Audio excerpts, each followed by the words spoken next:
say when the wind is blowing at its strongest, as gods we've been abandoned or stranded souls back home to their final resting place. Be it a child taken too fast or too soon, or one of the ancestors whose soul has wandered back and forth since the beginning of time. I always thought it was a lie. It had to be. This particular night, our parents were working late. Nothing out of the ordinary for them. But it was windy. I don't mean a few leaves flying around either. I mean windy. I'd be surprised if there wasn't a hurricane or a tornado warning going around the city. The giant oak tree in the backyard wasn't making matters any better, as the wind was whipping through those leaves and it made it sound like it was whistling. And the trees nearest my window had a habit of tapping on it, almost like it was trying to get my attention, like it was a person waiting and trying to get me to let them in. It was at those times when I always harken back to these stories. You're crazy. Straight up ridiculous. My older sister scolded me when I told her about what was on my mind. Told her about my suspicions. The only reason they keep telling you these ghost stories is because they know you're stupid enough to believe them. You're the only one that falls for them. And even if it was true, Mom already said don't open the door, so they can't get in anyway. Just then, a mighty wind pushed the shutters wide open overhead. Someone left the window open.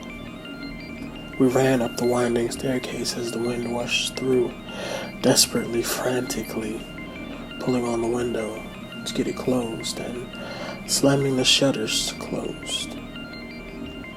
We leaned our backs on the wall, resting, catching our breath, and we look at each other and laughing at how ridiculous all this is. For about 5 seconds. After that, room by room, the electronics in the house start to come on, starting with the static of my great-grandfather's old FM radio, until the TV in the family room came on with the volume full blast and echoing through the surround sound speakers placed strategically around the house. I wish I could say that was the worst that it got, but as quickly as the appliance had come on, one by one they started to power off, audibly, until every TV, every radio, every light went off. Just like we ran into the nearest room and slammed the door, locking it behind us. It wasn't long before we could hear the tap and patter of what sounded like someone knocking on the door. From there, it sounded like they were laughing at us. The sound turned to voices, and the voices turned to laughter, and the laughter began to echo through every speaker in the house. The tapping started to sound like footsteps, and the steps and the laughter got louder and closer. The trees began to bang on the window now. Every sound was one sound too many. Put them all together, you've got a recipe for disaster. Till it all stopped. See, after that, it all went silent. But those footsteps never sounded like they were walking away. It just stopped. Right in front of the door we were hiding behind. And then there was an ear-piercing, ear-shattering scream.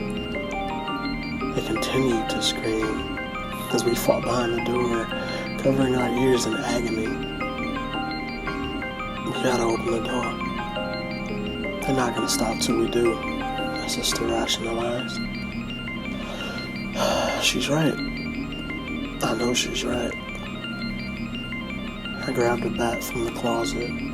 Luckily, I still have them from baseball practices. I held it tightly and began to count to 3. On 3, she slung the door open, and I raised the bat shoulder high, ready to let it rip. But the bat fell to the ground, almost as fast as my jaw did.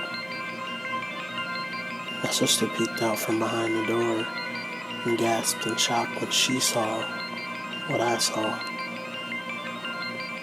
There, floating in front of me, the face I was staring into, the face I was prepared to bash in, the face that's tormented me to this day.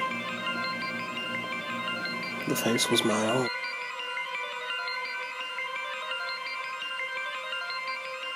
So what did we learn? It's scary enough when darkness comes knocking at your door. It's scary enough when everything that you know to fear, everything you've been taught to fear, is now staring you in the face. But what do you do when everything that you've been taught to fear looks a whole lot like you? Till next time.